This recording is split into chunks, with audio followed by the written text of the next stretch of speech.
Hello friends, good evening to all. Welcome to AKS IAS current affairs. ఈరోజు మనం daily current అఫైర్స్లో భాగంగా 9th July daily current affairs మనం discuss చేస్తున్నాం. ఓకేనా?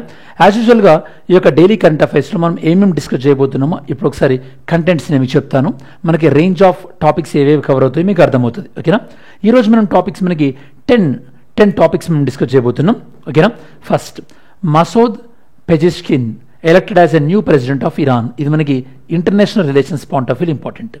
Next, Tamil writer Sivasankari wins national literary award. Okay, మనకి ఇది awards point of view important. ఈ award మనకి సినారే, ఓకే, సినారే గారి పేరు పైన మనకి అవార్డు ఇస్తున్నారు లిటరేచర్ పాయింట్ ఆఫ్ వ్యూలో. So very very important. ఈ అవార్డు మనకి హైదరాబాద్లో ఇవ్వబోతున్నారు అనమాట. Next, Gujarat FDI jumps 55. మనకి ఇండియాలో హైయెస్ట్ ఎఫ్డిఐని అట్రాక్ట్ చేస్తున్న స్టేట్ మహారాష్ట్ర అయితే సెకండ్ స్టేట్ గుజరాత్. మరి డేటా ఎవరిచ్చారు, ఈ డేటా ఎవరు ప్రొడ్యూస్ చేశారో మీకు ఏమైనా ఆన్సర్ ఉంటే చెప్పండి, మనం ఎలా డిస్కస్ చేస్తాం ఎఫ్డిఐ పాయింట్ ఆఫ్ వ్యూలో. Next, global conclave on plastics recycling and sustainability. ఇది మనకి ప్లాస్టిక్ సంబంధించినటువంటి గ్లోబల్ కాంక్లేవ్ మన ఇండియాలో జరగబోతుంది, గ్లోబల్ మీటింగ్. ఇది environment point of view important. మనకి ఎగ్జామినేషన్లో ఎవరు ఇది మీటింగ్ కండక్ట్ చేస్తున్నారు, ఎవరు ఆర్గనైజ్ చేస్తున్నారు అనేది important. What is robot suicide, మనకి టెక్నాలజీ పాయింట్ ఆఫ్ వ్యూలో చాలా ఇంపార్టెంట్. ఇది ఏ కంట్రీలో జరిగింది, మనకి ఎస్ఎన్టీ ఏ కంట్రీలో రీసెంట్గా రోబోట్ సూసైడ్ అనే వార్తల్లో వచ్చింది. ఓకే, అది ఏదైనా పర్టికులర్ సిటీ అయితే ఏ పర్టికులర్ సిటీలో. వాట్ ఈజ్ వకీటా, ఇది మనకి ఎన్విరాన్మెంట్ పాయింట్ ఆఫ్ వ్యూలో ఇది ఒక డాల్ఫిన్ లాంటి యానిమల్ అనమాట. దానికి వచ్చినటువంటి ఇప్పుడు డేంజర్ ఏంటి అని మనం డిస్కస్ చేస్తాం. అండ్ ఈ డేంజర్ దేని వల్ల వచ్చింది, ఇవి జనరల్గా ఎక్కడ ఉంటాయి, ఇవి మనకి వకీటా అనేవి మనకి సేమ్ డాల్ఫిన్స్ టైప్ అనమాట. Next, key facts about Shri Jagannath temple. ఇది మనకి ఆర్ట్ అండ్ కల్చర్. జగన్నాథ్ టెంపుల్కి సంబంధించినటువంటి ఒక కమిటీ, అంటే ఒక జగన్నాథ్ టెంపుల్కి సంబంధించినటువంటి ట్రెజరీ ఏదైతే ఉందో ఆడ ఎప్పుడు తెరయాలి, ఓపెన్ చేయాలి అని చెప్పేసి దానికి సంబంధించినటువంటి ఇన్వెంటరీ వీళ్ళు ప్రిపేర్ చేస్తున్నారు. ఈ కాంటెక్స్ట్ మనం జగన్నాథ్ టెంపుల్, అలానే జగన్నాథ్ పూరి, జగన్నాథ్ యాత్ర ఇవన్నీ డిస్కస్ చేస్తాం. కజిరంగా నేషనల్ పార్క్, ఇది మనకి ఎన్విరాన్మెంట్ పాయింట్ ఆఫ్ వ్యూలో రీసెంట్గా ఫ్లడ్స్ రావడం వల్ల ఇక్కడ కొన్ని యానిమల్స్ చనిపోయినాయి. Next, what is Akash surface to air missile, ఇది మనకి డిఫెన్స్ ఎస్ఎన్టీ పాయింట్ ఆఫ్ వ్యూలో మనము అంటే foreign countries Brazil actually bidding పిలిచింది, అంటే వాళ్ళకు యొక్క డిఫెన్స్ సిస్టమ్ కావాలని మన Akash surface to air missile system మన వాళ్ళు కూడా కంప్లీట్ అవుతున్నారు చైనా వాళ్ళతోని. ఓకే, సో వెల్సి Akash surface to air missile system ఎలా పనిచేస్తుంది ఏంటి అనేది. ఫైనల్గా మౌంట్ ఎత్నా, ఇది మనకి మ్యాప్ పాయింట్ ఆఫ్ వ్యూలో, దాంతోపాటు జాగ్రఫీ పాయింట్ ఆఫ్ వ్యూలో ఈ వాల్కానాస్లో మనకి రీసెంట్గా వాల్కానిక్ ఎరప్షన్ జరిగిందనమాట. సో ఈ 10 టాపిక్స్ మనం ఈరోజు డిస్కస్ చేయబోతున్నాం. ఓకేనా? సరే, టాపిక్ నెంబర్ 1 వచ్చేసి మనకి ఇరాన్ ప్రెసిడెంట్ గురించి మనం ఎందుకు డిస్కస్ చేస్తున్నామంటే రీసెంట్గా ఇరాన్ ప్రెసిడెంట్ హెలికాప్టర్ క్రాష్లో చనిపోయాడు. ఈ కాంటెక్స్ట్ మనం Iran president and Iran parliament ఏమంటాం అండ్ ఇరాన్కి సంబంధించినటువంటి బేసిక్ డీటెయిల్స్ మనం డిస్కస్ చేస్తాం. ఇరాన్ని మనం ఓల్డ్ నేమ్ పర్షియా అనేవాళ్ళం. అండ్ ఇరాన్లో మనం చబహార్ పోర్ట్ కన్స్ట్రక్ట్ చేసాం, ఇండియా అండ్ పార్ట్నర్షిప్లో India, Iran and Afghanistan. Iran మనకి ఇంటర్నేషనల్ నార్త్ సౌత్ ట్రాన్స్పోర్ట్ కారిడార్లో కూడా ఇరాన్ చాలా క్రూషియల్ రోల్ ప్లే చేస్తుంది. ఓకేనా? నిన్న మీకు international north south transport corridor India Russia చెప్పేటప్పుడు మన ఛానల్లో ఇరాన్లో ఒక పోర్ట్ పేరు చెప్పాను. ఆ పోర్ట్ అనేది మనకి ఇంటర్నేషనల్ నార్త్ సౌత్ ట్రాన్స్పోర్ట్ కారిడార్లో చాలా కీ రోల్ ప్లే చేస్తుందని చెప్పేసి మీకు వీలైతే ఆ పోర్ట్ పేరేంటో చెప్పడానికి ట్రై చేయండి. ఓకేనా? సరే, ఇప్పుడు ఇరాన్ ప్రెసిడెంట్ ఎవరయ్యారు? Iran president Masoud Pezeshkian Iran ప్రెసిడెంట్గా అయ్యారు. అండ్ ఎన్ని ఇయర్స్ ఉంటారు? 4 ఇయర్స్ ఉంటారు and eligible for reelection. Next, ఎవరు అపోనెంట్ సయీద్ జలీలీ అపోనెంట్, పెద్ద ఇంపార్టెంట్ ఏం కాదు. సో ఎందువల్ల ఇంతకుముందు ఉన్నటువంటి ప్రెసిడెంట్ ఎవరైతే ఉన్నారో ఇబ్రాహీం రైసీ చనిపోయిన తర్వాత హెలికాప్టర్ క్రాష్లో అతని ప్లేస్లో ఇప్పుడు కొత్తగా ఎలక్ట్ అయ్యాడు. నెక్స్ట్, ఇరానియన్ పార్లమెంట్ మనం పాపులర్గా Majlis popularly, otherwise full name వచ్చేసి మనకి Islamic consultative assembly, Majlisi Shuraye Islam అంటాం, బట్ మజ్లిస్ అనేది గుర్తుపెట్టుకోండి. నెక్స్ట్, ఇరాన్ బేసిక్ డీటెయిల్స్ వచ్చేసి మనం పర్షియా అంటాం, ఇరాన్ ఓల్డ్ నేమ్. మనకి Persian civilization, Indus valley civilization టైంలో వీళ్ళతో మనకి కమ్యూనికేషన్ ఎస్టాబ్లిష్ అయినట్టుగా కూడా మనకు డిఫరెంట్ ఎవిడెన్సెస్ ద్వారా తెలుస్తుంది. నెక్స్ట్, ఇది మనకి సౌత్ వెస్ట్ పార్ట్ ఆఫ్ ఏషియాలో ఉంది, మనకి ఆబ్వియస్గా వెస్ట్ ఏషియా. అండ్ ఇరాన్ని ఎక్కువ రోజుల పాటు రూల్ చేసింది మనకి పహలావి డైనాసిటీ 1979లో ఇరానియన్ రెవల్యూషన్ జరిగింది. ఇరానియన్ రెవల్యూషన్ తర్వాత ఈ డైనాసిటీ ప్లేస్లో ఇప్పుడు ఉన్నటువంటి మనకి అయతుల్లా ఖమేనీ అనే పోస్ట్ వచ్చిందనమాట. 1979 ఇరానియన్ రెవల్యూషన్, చాలా ఇంపాక్ట్ ఇది మనకి. Iranian revolution 1979.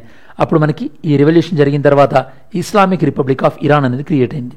మీకు ఇదే 1979లో ఆఫ్ఘనిస్తాన్ని రష్యా అటాక్ చేయడానికి కూడా ట్రై చేసింది. ఓకేనా, అటాక్ కూడా చేసింది, అంటే కొన్ని రోజులు ఆక్యుపై కూడా చేసింది అనమాట. నెక్స్ట్, ఇరాన్ మనకి majority of the Muslim community ఎవరు? షియా ముస్లిం కమ్యూనిటీ. వేరే సౌదీ అరేబియా, యూఏఈ వచ్చేసి మనకి సున్నీ ముస్లిం కమ్యూనిటీ. ఇది మనకి టాపిక్ నెంబర్ 1కి సంబంధించింది.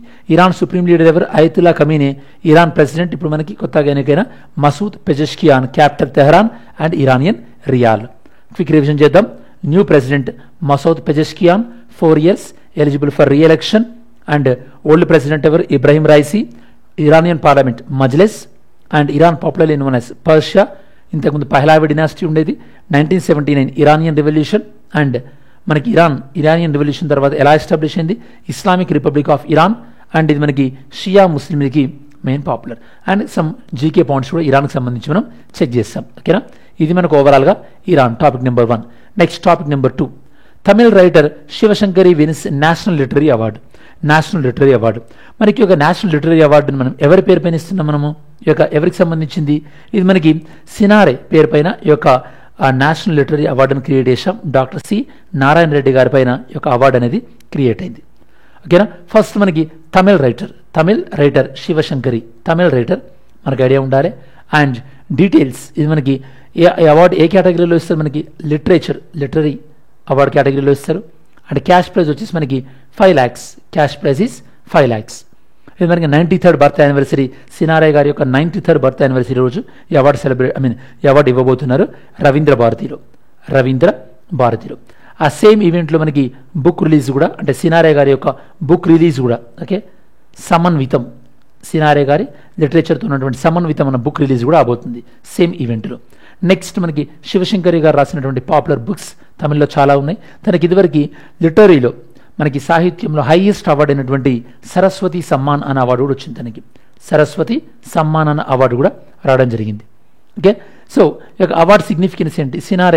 సి నారాయణ రెడ్డి గారు మనకి పాపులర్ తెలుగు పోయిట్ అంటే జ్ఞాన్పీఠ్ అవార్డు విన్నర్ కూడా. మరి సినారే గారికి ఏ లిటరేచర్కి జ్ఞాన్పీఠ్ అవార్డు వచ్చిందో చెప్పడానికి ట్రై చేయండి. ఏ లిటరేచర్కి జ్ఞాన్పీఠ్ అవార్డు వచ్చిందో ట్రై చేయండి. ఓకే, సో టాపిక్ నెంబర్ 2లో మనం ఎవరి గురించి మాట్లాడుతున్నాం? తమిళ్ ఆథర్ శివశంకరి గురించి మాట్లాడుతున్నాం. తనకు వచ్చినటువంటి అవార్డు ఏంది? Cinare national literary awards. Cash prize వచ్చేసి 5 lakhs రవీంద్ర భారతిలో ఇస్తున్నారు. అండ్ అదే రోజు మనకి బుక్ సినారే గారి యొక్క లిటరేచర్ పోయిట్స్కి సంబంధించినటువంటి యొక్క సమన్వితం అన్న బుక్ను కూడా రిలీజ్ చేశారు. నెక్స్ట్, తనకి ఈ యొక్క అవార్డు ఎవరైతే వస్తుందో, తనకి ఇదివరకు వచ్చినటువంటి టాప్ అవార్డు ఏంటంటే సరస్వతి సమ్మాన్. ఇది కూడా మనకి లిటరేచర్లో వచ్చేటటువంటి హైయెస్ట్ అవార్డు అని మనం చెప్పొచ్చు. అండ్ తెలుగు పోయిట్స్ సినారే గారు జ్ఞాన్పీఠ్ అవార్డు గ్రహీత కూడా ఇంతకుముందు. Topic number 3, Gujarat FDI jumps 55%. Gujarat ఇప్పుడు మనకి కంట్రీలో, మన దేశంలో ఎక్కువగా ఎఫ్డిఐలు వస్తున్నటువంటి రాష్ట్రం ఏంటంటే మనకి మహారాష్ట్ర ఉంది. ఫస్ట్ పొజిషన్లో మహారాష్ట్ర మనకి $15.1 billion. సెకండ్ మనకి $7.3 billion. అండ్ దాని తర్వాత కర్ణాటక 6.6, ఢిల్లీ 6.5 అండ్ తెలంగాణ 3.0. ఇవి మనకి టాప్లో ఉన్నాయి ఎఫ్డిఐ పాయింట్ ఆఫ్ వ్యూలో.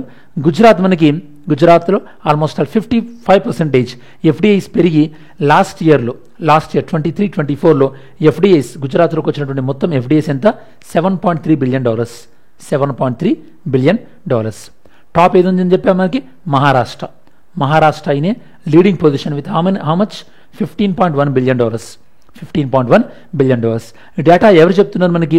డేటా మనకి department for promotion of industry and internal trade. Department for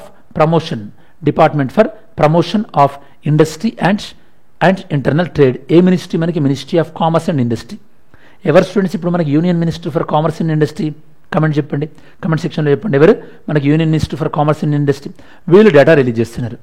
okay, FDI అంటే జనరల్గా మనం ఏమంటామంటే ఏదైనా ఫారిన్ కంపెనీ నుంచి ఒక ఇన్వెస్ట్మెంట్ ఇండియాకి వచ్చి ఇండియాలో ఏదైనా ఫిక్స్డ్ అసెట్ని కొన్నాం, లేదా ఇండియన్ కంపెనీలో 51% కన్నా ఎక్కువగా ఇన్వెస్ట్మెంట్ చేస్తే జనరల్గా దాన్ని మనం ఎఫ్డిఐగా కన్సిడర్ చేస్తాం. ఎఫ్డిఐలు ఎక్కువ ఎప్పుడైనా సరే లాంగ్ టర్మ్ ఇన్వెస్ట్మెంట్ లాగా ఉంటాయి. ఎఫ్డిఐలు రావడం కష్టమే, అండ్ ఎఫ్డిఐలు మన కంట్రీ నుంచి వెళ్ళిపోవడం కూడా కష్టమే. Compare to FII, foreign institutional investment, ఎఫ్ఐఐతో కంపేర్ చేస్తే ఎఫ్డిఐలు మనకి రావడం కానీ వెళ్ళిపోవడం కానీ కష్టమే ఉంటుంది. Okay, next global trend and monetary. Global లెవెల్లో ఏ దేశాలలో ఎఫ్డిఐ మనకి ఇన్వెస్ట్మెంట్ ఎలా జరుగుతుంది అని మనకు చెప్పేటటువంటి రిపోర్ట్ ఎవరు? UNCTAD, United Nations conference on trade and development. United Nation conference on trade and development. ప్రపంచంలో ఎక్కువగా ఎఫ్డిఐ, వీళ్ళ ప్రకారం ప్రపంచంలో ఎక్కువగా ఎఫ్డిఐని అట్రాక్ట్ చేసినటువంటి కంట్రీ ఏంటంటే చైనా అని వీళ్ళు చెప్తున్నారు. So this is about topic number 3. Gujarat last ఇయర్తో కంపారిజన్ ఎంత పర్సెంటేజ్ ఇంక్రీజ్ అయింది? 55. ఇప్పుడు ఇండియాలోనే సెకండ్ పొజిషన్. ఇండియాలో టాప్ కంట్రీ ఏంటి ఎఫ్డిఐ పాయింట్ ఆఫ్ వ్యూలో? మహారాష్ట్ర. మన డేటా ఇచ్చింది మనకి ఎవరు? Department for promotion of industry and internal trade with in India లోపల ఏ మినిస్ట్రీ కన్సిడరేషన్లోకి వస్తుందో మనం చెక్ చేసాం. అండ్ ఎఫ్డిఐ ఎకనామిక్ ఇంపాక్ట్ ఏ విధంగా ఉంటుంది, దాంతోపాటు గ్లోబల్ ట్రెండ్స్ ఎలా ఉంటుంది. గ్లోబల్ ట్రెండ్స్ మనకి చెప్పేది UNCTAD, United Nation conference on trade and development. Next topic number 4, global conclave on plastic recycling and sustainability. Global conclave on plastic recycling and sustainability. Plastic point of వ్యూలో మీకు ఇక్కడ గుర్తుపెట్టుకోండి, ఇండియాలో maximum మనకి single use ప్లాస్టిక్ని ban చేస్తున్నాం చాలా చోట్లలో. మరి కొన్ని బీచ్లలో ప్లాస్టిక్ కంప్లీట్గా బ్యాన్ ఉండి ఆ బీచ్ చాలా క్లీన్గా మెయింటైన్ చేస్తుంటారు. ఓకే, అట్లాంటి బీచ్కి ఒక సర్టిఫికేట్ కూడా ఇస్తారు. ఏంటి స్టూడెంట్స్ ఆ సర్టిఫికేట్? అట్లాంటి బీచ్లకు ఇచ్చేటటువంటి సర్టిఫికేట్ ఏంటి? మీరు కమెంట్ సెక్షన్లో ఇంక్లూడ్ చేయడానికి ట్రై చేయండి. సరే, ఈ యొక్క global conclave on plastic recycling and sustainability, ఈ కాన్క్లేవ్ ఎక్కడ జరగబోతుంది? ప్రగతి మైదాన్లో జరగబోతుంది, న్యూఢిల్లీ. ప్రగతి మైదాన్ న్యూఢిల్లీలో జరగబోతుంది అనమాట. ఓకేనా. నెక్స్ట్ డేట్స్ వచ్చేసి మనకి July 4th to July 7th. ఇది మనకు అవసరం లేదు. దీన్ని ఎవరు కండక్ట్ చేస్తున్నారు? All India plastic manufacture association. దాంతోపాటు కెమికల్స్ అండ్ పెట్రోకెమికల్ అసోసియేషన్ మెయిన్గా ఈ యొక్క ప్లాస్టిక్ పైన అవేర్నెస్ అండ్ ప్లాస్టిక్ రీసైక్లింగ్ యొక్క ఇంపార్టెన్స్ తెలపడానికి ఇది మనకి. ఓకే, ఇది ఎక్కడ జరిగిందని అడగవచ్చు, ఇండియాలో లేదా ఢిల్లీలో, అండ్ ఎవరు దీన్ని మేనేజ్ చేశారని చెప్పేసి. ఈవెన్ మనము ప్లాస్టిక్ని తగ్గించడానికి, ఇలా మన ఇండియాలో ఎన్విరాన్మెంట్ ఫ్రెండ్లీ లైఫ్ స్టైల్ని ఎంకరేజ్ చేయడం కోసం అని చెప్పేసి మన ప్రైమ్ మినిస్టర్ గారు మనకి ఒక క్యాంపెయిన్ కూడా పిలుపునిచ్చారు. ఆ క్యాంపెయిన్ పేరు మనకి లైఫ్ అనేటువంటి క్యాంపెయిన్ కూడా తను కాల్ఫర్ చేయడం జరిగింది. ఓకేనా. Next topic number 5 is robot suicide. ఇది మనకి ఏ విధంగా ఇంపార్టెంట్ అంటే, రోబోట్ సూసైడ్ అనేది రీసెంట్గా ఏ కంట్రీలో మీరు అబ్జర్వ్ చేశారు అని అడగవచ్చు. ఓకేనా. ఏ కంట్రీలో అంటే మనకి సౌత్ కొరియాలో. ఇది ఒక గవర్నమెంట్ ఆఫీసులో పనిచేస్తున్నటువంటి రోబోట్ అన్నమాట. జనరల్గా మన గవర్నమెంట్ ఆఫీసులలో పనిచేసేటటువంటి, అంటే అందరని కాదు, చాలామంది పనిచేసేటటువంటి వాళ్ళ వల్ల వేరే వాళ్ళు చనిపోతారు. ఇక్కడ గవర్నమెంట్ ఆఫీసులనే పనిచేస్తున్న రోబోట్ చనిపోయిందంటే మీరు అర్థం చేసుకోవచ్చు ఎలా ఉంటుంది అనేది. ఓకేనా. సో ఇక్కడ మనకి ఎక్కడ అబ్జర్వ్ చేసేది? మనకి సౌత్ కొరియాలోని ఎక్కడ మనకి గుమి సిటీ కౌన్సిల్.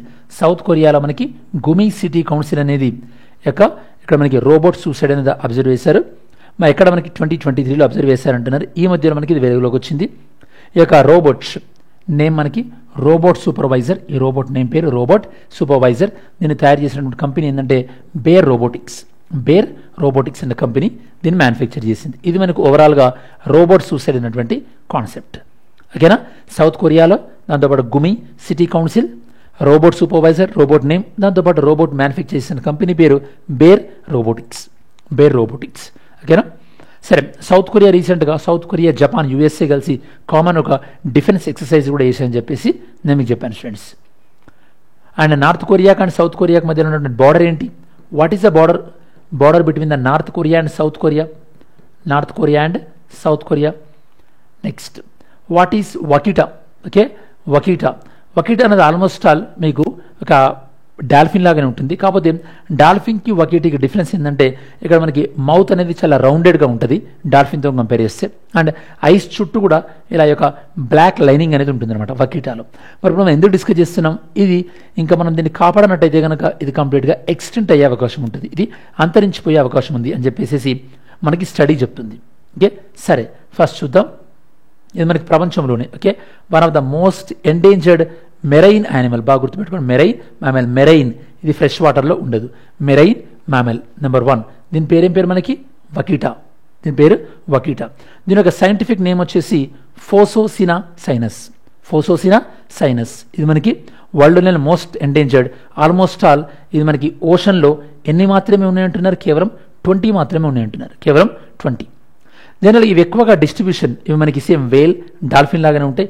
మోస్ట్ ఇది మనకి గల్ఫ్ ఆఫ్ కాలిఫోర్నియాలో ఎక్కువగా డిస్ట్రిబ్యూట్ అయ్యి ఉన్నాయి. Gulf of California very very important.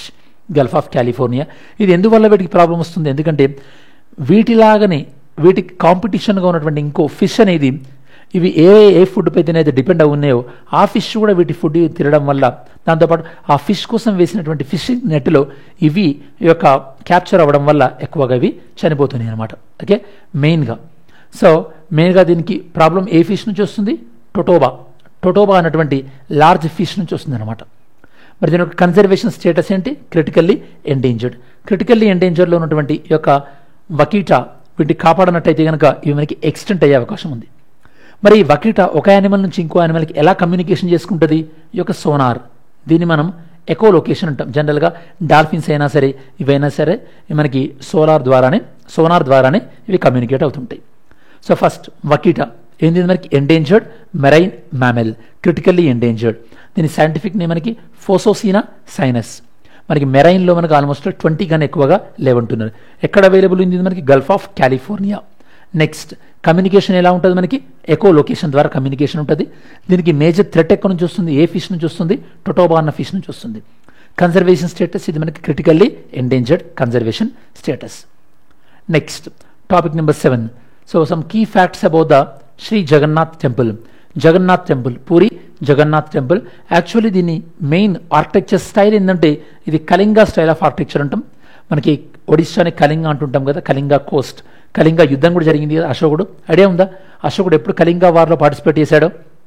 సరే, దీనికి సంబంధించి రీసెంట్గా ఒక హై లెవెల్ కమిటీ ఎవరి నేతృత్వంలో, ఈ యొక్క Odisha high court judge Vishwanath Rath high level committee appoint చేశారు. ఈ హై లెవెల్ కమిటీ ఏం చేసిందంటే ఫస్ట్ ఆఫ్ ఆల్ ఇది సూపర్వైజ్ చేస్తుంది. ఏంటంటే ఈ యొక్క పూరి జగన్నాథ్ సంబంధించినటువంటి రత్న భాండాగార్ ఏదైతే ఉందో అందులో ఉన్నటువంటి విలువైనటువంటి ఆభరణాలను వీళ్ళు ఇన్వెంటరీ చేస్తున్నారు. దాంతోపాటు ఈ కమిటీ చాలా త్వరగా ఈ యొక్క టెంపుల్ ట్రెజరీని ఆఫ్టర్ 46 ఇయర్స్ తర్వాత 46 సంవత్సరాల తర్వాత ఈ టెంపుల్ యొక్క ట్రెజరీ యొక్క తెరిచేటటువంటి ప్రక్రియని ఈ కమిటీ చాలా ఫాస్ట్ చేస్తుందని చెప్పేసి ఇక్కడ మీరు గుర్తుపెట్టుకోవాల్సింది ఏంటంటే ఈ కమిటీ చైర్మన్ విశ్వనాథ్ రథ్, అలానే ఈ యొక్క రత్న భండాగార్ దేనికి సంబంధించింది, పూరి జగన్నాథ్ టెంపుల్, ఇవి గుర్తుండాలి. నెక్స్ట్ ఇంపార్టెంట్ మనకి పూరి జగన్నాథ్ సంబంధించింది.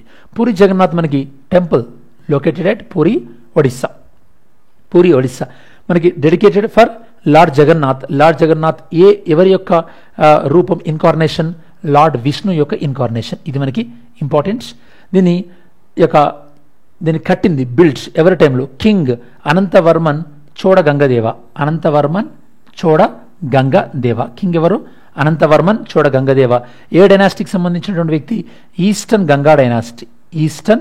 గంగా డైనాస్టీకి సంబంధించి. A century, 12th సెంచరీలోని eastern Ganga డైనాస్టీకి సంబంధించినటువంటి ఈ యొక్క అనంతవర్మన్ చోడ గంగదేవ యొక్క టెంపుల్ని కన్స్ట్రక్ట్ చేశారు. Next architecture. నేను మీకు ఇందాక చెప్పినట్టు ఈ టెంపుల్ ఏ టైప్ ఆఫ్ ఆర్కిటెక్చర్లో ఉంది, మనకి కళింగ ఆర్కిటెక్చర్లో ఉంది. కళింగ ఆర్కిటెక్చర్ ఏ రీజియన్లో, ఒడిషా రీజియన్. నెక్స్ట్ ఈ టెంపుల్ యొక్క గర్భగుడిలో శాంక్టోరం అంటే గర్భగుడి, ఇందులో ఉండేటటువంటి ఐడల్స్ ఎవరెవరు ఉన్నాయి, ఈ యొక్క లార్డ్ జగన్నాథ్, దాంతోపాటు బాలభద్ర, దాంతోపాటు సుభద్ర అండ్ లార్డ్ జగన్నాథ్. ఈ టెంపుల్ యొక్క టాప్ లెవెల్లో ఒక చక్రం ఉంటుంది, మీరు ఇక్కడ చూడొచ్చు ఫోటోలో. ఈ యొక్క చక్రం ఉంటుంది. ఆల్మోస్ట్ ఆల్ సిటీలో ఈ యొక్క ఆల్మోస్ట్ ఆల్ మొత్తం కూడా కవర్ అయ్యే విధంగా ఈ యొక్క చక్రాన్ని కన్స్ట్రక్ట్ చేశారనమాట. నెక్స్ట్ మనకి పూరి రథయాత్ర కూడా ఉంటుంది. ఈ రథయాత్ర స్పెషాలిటీ ఏంటో చూద్దాం. ఈ రథయాత్ర మనకి హిందూ ఫెస్టివల్. జనరల్గా ఇది మనకి ఎప్పుడు వస్తుంటుంది, దీన్ని మనకి 9 days నవరాత్రులాగా 9 days June to July మధ్యలో రథయాత్ర ఉంటుంది.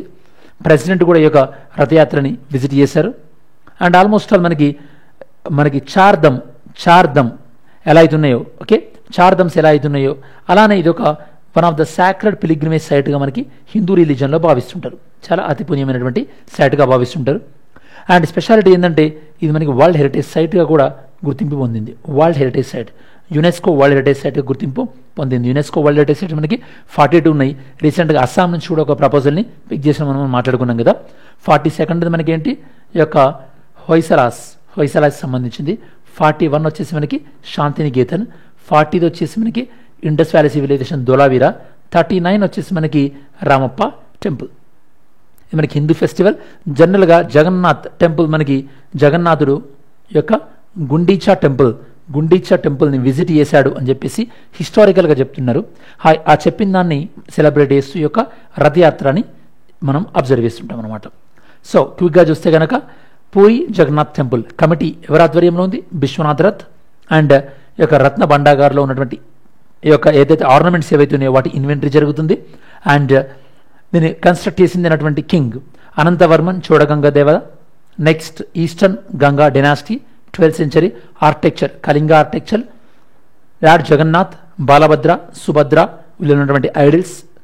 దాని తర్వాత రథయాత్రలో మనకి భాగంగా పూరి జగన్నాథ్ దేవుడు యొక్క గుండీచా టెంపుల్కి వచ్చినట్టుగా హిస్టరీ చెప్తుంది. 9 days ఇది మనకి యునెస్కో వరల్డ్ హెరిటేజ్ సైట్. ఇది మనకి ఓవర్ రివ్యూ. నెక్స్ట్ మనకి Kaziranga national park. Kaziranga national park discuss చేయడానికి రీజన్ ఏంటంటే ఇక్కడ మనకి ఫ్లడ్స్ వచ్చాయన్నమాట. ఫ్లడ్స్ రావడం వల్ల మనకి కొన్ని యానిమల్స్ చనిపోయినాయి అన్ఫార్చునేట్గా. కజీరంగా నేషనల్ పార్క్ ఎక్కడ ఉందో తెలియాలి ఫస్ట్ మనకి. Kaziranga national park Kaziranga national park మనకి బ్రహ్మపుత్ర నది వచ్చేటటువంటి మార్గ మధ్యలో ఈ యొక్క కజీరంగా నేషనల్ పార్క్ ఉంటుంది. అండ్ బ్రహ్మపుత్ర నది ఫ్లో ఎక్కువ ఉంటుంది మీకు తెలుసు. అండ్ బ్రహ్మపుత్ర రివర్ ఫ్లో అనేది చాలా ఫ్రీక్వెంట్గా మారుతుంటుంది. అందువల్లనే బ్రహ్మపుత్ర రివర్ అనేది కొన్ని ఐలాండ్స్ కూడా ఫామ్ చేసింది. రివర్ ఐలాండ్స్ అంటాం వాటిని, రివర్ ఐలాండ్స్. ఇండియాలో one of the largest river island అనేది కూడా బ్రహ్మపుత్ర రివరే ఫామ్ చేసింది. మరి ఈ యొక్క కజీరంగా నేషనల్ పార్క్ ఎప్పుడు నేషనల్ పార్క్ అయింది, ఇది దేనికి పాపులర్ అన్న డీటెయిల్స్ ఒకసారి చెక్ చేద్దాం. సో కజీరంగా నేషనల్ పార్క్ ఈ యొక్క ఫ్లడ్స్ రావడం వల్ల ఆల్మోస్ట్ 114 వైల్డ్ యానిమల్స్ వాటి యొక్క లైఫ్ చనిపోయాయి అన్ఫార్చునేట్గా. ఇది మనకి లొకేషన్ అస్సాం. నెక్స్ట్ మనకి largest population one horn rhino ఎక్కువ పాపులేషన్ మనకి అస్సాంలోనే ఉంది. అస్సాం పాయింట్ ఆఫ్ వ్యూలో మనకి అస్సాం మనకి second largest state in North ఈస్ట్లో second largest. And Ambubachi festival Kamakhya temple ఉంది కదా మనకి అస్సాం చాలా పాపులర్. నెక్స్ట్ ఇది మనకి నేషనల్ పార్క్ 1974లో డిక్లేర్ చేశారు. రివర్ ఇందులో నుంచి వెళ్ళేటటువంటి river Diphlu Brahmaputra river tributary. దాంతోపాటు మనకి మొరా డిఫాలు ఇది కూడా మనకి బ్రహ్మపుత్ర దానికి ట్రిబ్యూటరీ. దీనికి కూడా యునెస్కో వరల్డ్ హెరిటేజ్ సైట్గా గుర్తింపు పొందింది. UNESCO world heritage site. ఇది కాకుండా మనకి ఈ యొక్క కజీరంగా కాకుండా మనస్ కూడా మనకు ఉంది అస్సాంలో. దాంతోపాటు దిబ్రూ సికోవా కూడా అస్సాంలో ఉంది. అపార్ట్ ఫ్రమ్ వరంగ్ నేషనల్ పార్క్ కూడా అస్సాంలోనే ఉంది. ఓకేనా. కజీరంగా నేషనల్ పార్క్ మెయిన్గా ఏం డిస్కస్ చేస్తాం అస్సాంలో. దాంతోపాటు వన్ హార్న్ రైనో మెయిన్గా డిఫాలు మొరా డిఫాలు అనే వరల్డ్ హెరిటేజ్ సైట్ గుర్తింపు పొందింది యునెస్కో నుంచి. నెక్స్ట్ అగ్ని. మనం ఈ యొక్క బ్రెజిల్ వాళ్ళ నుంచి కంప్లీట్ అవుతున్నాం. దేనికి మనం ఈ యొక్క Akash surface to air missile system ఏదైతే ఉందో మనము దాంతోపాటు చైనాకు సంబంధించినటువంటి స్కై డ్రాగన్ 50 ఎయిర్ డిఫెన్స్ మన ఇద్దరం కూడా కంప్లీట్ అవుతున్నాం అనమాట ఈ యొక్క బ్రెజిల్ వాళ్ళ యొక్క బిడ్డింగ్ కోసం. ఈ కాన్సెప్ట్లో ఒకసారి మనకి ఈ యొక్క surface to air missile Akash surface to air missile ఒకసారి మనం చెక్ చేద్దాం. Akash surface to air missile మరి యొక్క ఇది షార్ట్ రేంజా లాంగ్ రేంజా అంటే షార్ట్ రేంజ్. దీన్ని డిజైన్ చేసింది మనకి DRDO, దీన్ని డెవలప్ చేసింది BDL భారత్ డైనమిక్ లిమిటెడ్. దీన్ని మనం Indian army Indian air force వాళ్ళు ఆపరేట్ చేస్తున్నారు. ఇది మనకు మ్యాక్ 2.5 స్పీడ్తో వెళ్తుంది. షార్ట్ రేంజ్ మనకు ఆల్మోస్ట్ 45 కిలోమీటర్ టార్గెట్ని ఇది ఫిక్స్ చేస్తుంది. ఇందులో ఉన్నటువంటి యూజ్ చేసే రాడార్ ఏంటంటే మనకి ప్యాసివ్ ఎలక్ట్రానికల్లీ స్కాన్డ్ అరే రాజేంద్ర రాడార్ పెసా. జస్ట్ గుర్తుపెట్టుకోండి. డిఫెన్స్కి ఎగ్జామ్ ప్రిపేర్ అయ్యే వాళ్ళైతే కనుక చాలా ఇంపార్టెంట్ డిఫెన్స్ పాయింట్ ఆఫ్ వ్యూలో. ఇది ఒకేసారి మల్టిపుల్ టార్గెట్స్ని ఎంగేజ్ చేయగలుగుతుంది. అంటే మల్టిపుల్ టార్గెట్స్ అంటే ఒకేసారి మనకి ఈ యొక్క మిసైల్స్ వెళ్తాయి, మల్టిపుల్ టార్గెట్స్ని హిట్ చేస్తాయి అనమాట. ఓకేనా. ఇది మనకు Akash surface to air. Surface మనం భూమిపై నుంచి ఎయిర్లోకి ప్రయోగిస్తున్నాం కాబట్టి దీన్ని మనం సర్ఫేస్ టు ఎయిర్ అంటారు. ఆకాశంలోకి ప్రయోగిస్తున్నాం కాబట్టి ఆకాశ్. ఓకేనా. డిజైన్ చేసింది DRDO, డెవలప్ చేసింది Bharat dynamic limited BDL. Short range మనకి దీని యొక్క స్పీడ్ వచ్చేసి మ్యాక్ 2.5 మల్టిపుల్ టార్గెట్స్ని కూడా ఎంగేజ్ చేయగలుగుతుంది ఒకేసారి. నెక్స్ట్ మౌంట్ ఎత్నా రీసెంట్గా మనకి ఇక్కడ వోల్కానిక్ ఎరప్షన్ అయింది. మనకి వోల్కానో అనేది మనకి మ్యాగ్మా అనేది వస్తుంది. ఆస్ట్రోనోస్పియర్ ఎర్త్ లోపల ఆస్ట్రోనోస్పియర్ ఉంటుంది, అక్కడ నుంచి మ్యాగ్మా బయటకు వస్తుంది అని మనం వోల్కానిక్ ఎరప్షన్స్ అంటాం. ఓకేనా. సో మనకి ఇక్కడ సిసిలీ అనే ఐలాండ్లో మనకి ఇక్కడ మౌంట్ ఎత్నా అనేది ఉంది. ఇది మనకి ఇటలీ నుంచి వేరుగా ఉంటుంది సిసిలీ అనేటటువంటి ఐలాండ్స్. ఇది మనకి మెడిటరేనియన్ సీ ఓకే, మధ్యధరా సముద్రంలో ఈ ఐలాండ్ అనేది ఉంటుంది. మెడిటరేనియన్ సీలో హైయెస్ట్ పాయింట్, మధ్యధరా సముద్రంలో ఇది మనకి హైయెస్ట్ పాయింట్ అనుకోవచ్చు. ఓకేనా. మౌంట్ ఎత్నా దాంతోపాటు మౌంటైన్ స్ట్రాంబోలి, ఇవి రెండు కూడా వోల్కానో. ఇక్కడ మనకి వోల్కానిక్ ఎరప్షన్ జరిగింది. ఇది మనకి ఎక్కడుంది, సిసిలీలో ఉంది. సిసిలీ మనకి మెడిటరేనియన్ సీ ఇక మధ్యధరా సముద్రంలో హైయెస్ట్ పాయింట్ అని చెప్పొచ్చు, హైయెస్ట్ పాయింట్. ఇది మనకి మౌంట్ ఎత్నాకి సంబంధించింది. ఓకేనా. సరే, ఈరోజు మనం ఎంసీక్యూ చూద్దాం. Who organized the global conclave on plastic recycling and sustainability? ఎవరు దీన్ని ఆర్గనైజ్ చేయబోతున్నారు? యుఎన్ఈపియా ఏనా, లేకపోతే బియా ఏఐపిఎంఏఎన్ సిపిఎంఏనా, గ్రీన్ పీస్ ఇంటర్నేషనలా, వరల్డ్ వైల్డ్ లైఫ్ ఫండా? ఎవరు ఆర్గనైజ్ చేస్తున్నారు? ఆర్గనైజ్ చేస్తుంది ఎవరంటే ఏ.